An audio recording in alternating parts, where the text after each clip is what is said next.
అస్మద్గురుభ్యో నమః. శ్రీమాత్రే నమః. ఈ రోజు దేవి నవరాత్రి 9వ రోజు. అంటే ఈ రోజు దుర్గా అమ్మవారు మనకి మహాగౌరిగా దర్శనమిస్తారు. ఈసారి అధిక మాసం రావటం వల్ల మనము దుర్గాష్టమి మహర్నవమి ఒకటే రోజు జరుపుకుంటున్నాం. మహాగౌరి అమ్మవారి యొక్క ఆహార్యం తెల్లని చీర, తెల్లని ఎద్దుపై ఒక చేతిలో త్రిశూలం, ఒక చేతిలో డమరుకం, ఒక చేయి అభయముద్ర, మరొక చేయి వరదముద్రతో దర్శనమిస్తారు.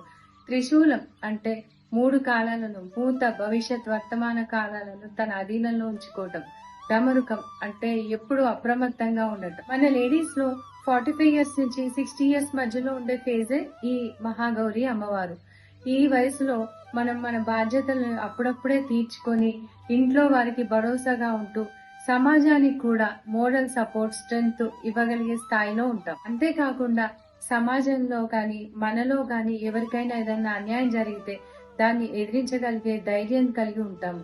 అంతేకాకుండా మన పిల్లలు ఏదైనా నిర్ణయం తీసుకుంటే భవిష్యత్తులో దాని కాన్సిక్వెన్సెస్ ఏంటో కూడా వారికి చెప్పగలం. ఒక పరిపూర్ణ మహిళగా తయారవుతాం. ఆ పరిపూర్ణ మహిళే ఈ మహాగౌరి. ఈవిడని శివ కామేశ్వర అంకస్త శివ స్వాధీన వల్లభ అంటారు. అంటే పరమేశ్వరుడు కోసం ఘోర తపస్సు చేసి ఆయనను వివాహం చేసుకుని ఆయనతోటి కష్టాలు సుఖాలు అన్ని అనుభవించింది.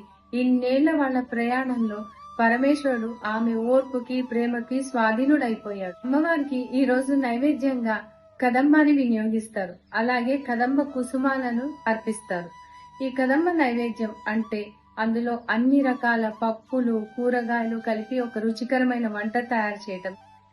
మరి కదంబ కుసుమాలంటే ఒకే చెట్టుకి ఒకే బంచులో రకరకాల రంగుల పూలు పూయటం.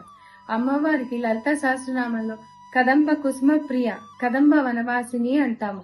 అంటే అమ్మవారికి ఈ కదంబ వనవాసం అంటే ఇష్టం. కదంబ వనవాసిని అంటే ఏంటి?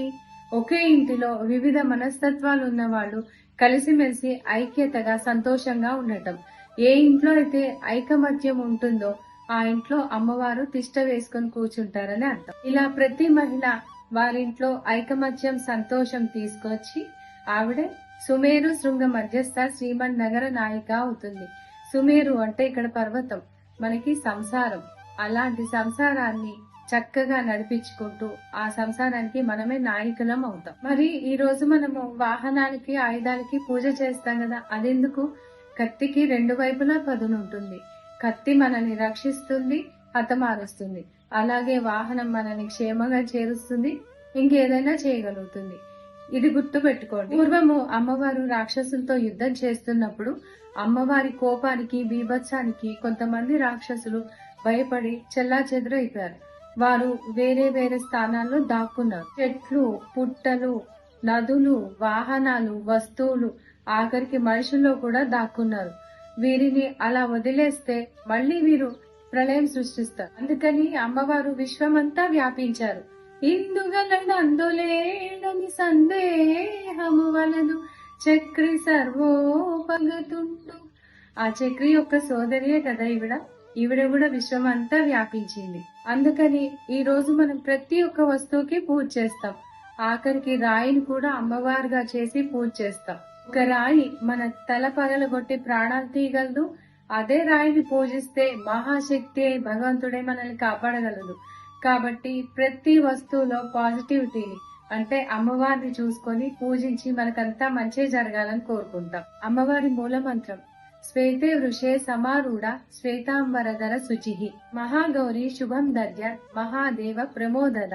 అంటే శ్వేత వాహనము, శ్వేత వస్త్రము, స్వచ్ఛమైన మనసు కలిగి ఉన్న ఓ మహాగౌరి పరమేశ్వరుడి ఆనందదాయిని మా అందరినీ చల్లగా కాచి కాపాడు అని అర్థం. ధన్యవాదాలు.